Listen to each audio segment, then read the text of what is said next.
అండి ఎంగేజ్మెంట్ అయిపోయిన అమ్మాయి మరలా ఇంకా టైం ఉంది కదా పెళ్ళికి అని ఈ లోపు ఇంకొకరితో ఉండొచ్చా? ఉండకూడదు. అది అసహ్యమైన పని కదా, అది నమ్మక ద్రోహం, అవునా కదా?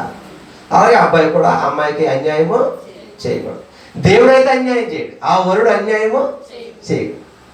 ఒకవేళ అన్యాయం చేసేది ఏమంటే, పొరపాటు చేసేది ఏమంటే నువ్వు నేనే, అవునా కదా? ప్రేమంటే ఏం పెట్టారా? కృపను పోగొట్టుకోకండి.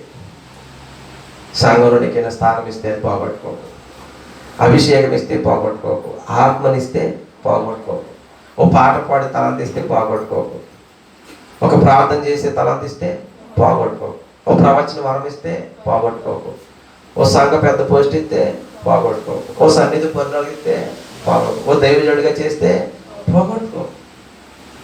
ఎందుకంటే పోగొట్టుకుంటే మళ్ళా సంపాదించుకోవడం కష్టం.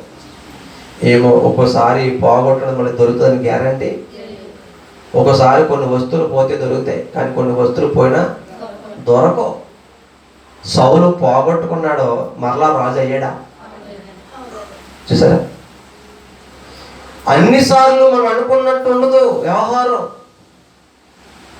కాబట్టి నేను చెప్పే మొదటి సందేశం, 50 రోజుల్లో మొదటి సందేశం ఏంటంటే కృపను పోగొట్టుకోకండి.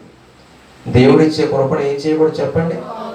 తుచ్చమైన వాటి కోసం, అల్పకాల పాప భోగాల కోసం, క్షణికమైన సుఖాల కోసం.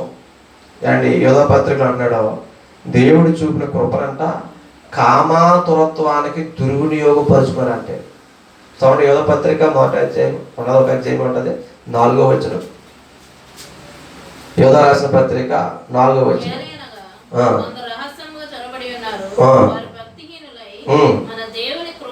వారు భక్తిహీనులై మన దేవుని కృపను అది కామాతురత్వం కోసం అంట కృపను దుర్వినియోగం చేసుకున్నారంటే. దేవుడిచ్చిన కృపను కొంతమంది కామపు కోరికల కోసం, కామపు చేష్టల కోసం ఏం చేస్తున్నారంట? దుర్వినియోగం చేసుకున్నారు. ఆ సుఖాలు ఎంతసేపు ఉంటాయి? క్షణికమైన సుఖాలు. అల్పకాల పాప భోగాల కోసం దేవుని కృపను పోగొట్టుకుంటే శిఖరమంత ఎత్తి దిగిన నీవు నెలమట్టుకు పడిపోవడానికి అండి సమయమేమి పట్టదు. అంత ఎత్తి ఎదగడం ఈజీ, పడిపోవడం చాలా సులువు. అవునంటారు కదంటారా? ఒక 7 అంతస్తుల బిల్డింగ్ కట్టాలంటే కొన్ని సంవత్సరాలు పడుతుంది, అవునా కదా? ఒక్క బాంబు పెడితే మన కళ్ళ ముందు చూస్తుండగానే మొత్తం నేలమట్టం అయిపోద్ది, అవునా? మాట్లాడేటి చిన్నప్పుడు ఇసుకలో ఆడుకుంటా ఉండేవారు పిల్లలు. ఇలా పోగట్టి ఇల్లు కట్టి గూడు కట్టి ఇలా పెట్టి గోపురం పెట్టి గుమ్మ పెట్టి ఈ లోపు ఎవడో దూరగడొచ్చి టబేమ దూకైతే క్షణంలో ఏమైపోద్ది? 6 గంట 2 గంటల నుంచి కడతారు వాళ్ళు, అవునా? ఏదైనా అంతే, కట్టడానికి సమయం పడుతుంది, కష్టమవుతుంది, ఖర్చు అవుతుంది, అవునా కదా? కోల్పోవడం పెద్ద విషయమేమి కాదు. ఏంటి రూపాయి కూడబెట్టి ఓ బండి కొనుక్కోవడానికి చాలా టైము. అది లారీ కింద పడి సిట్ అయిపోవడానికి ఎంత టైం పడుతుంది? మాట్లాడతలేదు మీరు. ఏదైనా నిర్మించడము, కట్టడము, సంపాదించడం కష్టం. అయినప్పటికీ మీరు కష్టపడి ప్రార్థన చేసుకునో, ఉపవాసాలుండో, దేవుని బ్రతిమలాడుకునో దేవుడి కృపని పొందుకున్నారు.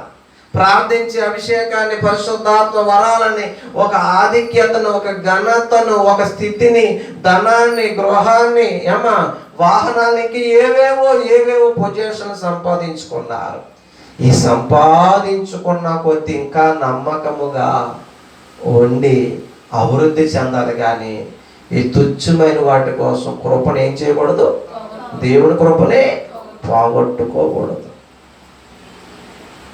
అండి కొంతమంది అంట చదవరు కదా, కామాతురత్వం కోసం అంట దేవుని కృపను ఏం చేస్తారంట? వాళ్ళు దుర్వినియోగం చేసుకుంటున్నారు. నిజమే, కొంతమంది పరిశుద్ధులుగా, భక్తులుగా, సంఘ బిడ్డలుగా దైవజనులుగా, సంఘ పెద్దలుగా ఏంటి ఇలా ఎదుగుతారు. పాపం చాలా టైం పడుతుంది వాళ్ళు డెవలప్ అవడానికి, ఆ అభిషేకం పొందుకోవడానికి. అవునా కదా?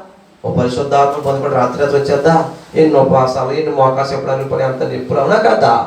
మొత్తమే సంపాదించుకుంటారు, స్థాయికి వెళ్తారు. ఏదో సమయాన్ని, ఒక బలహీన సమయాన్ని ఏం చేస్తారంటే టపేలుమని పడిపోతారు. చూసారా?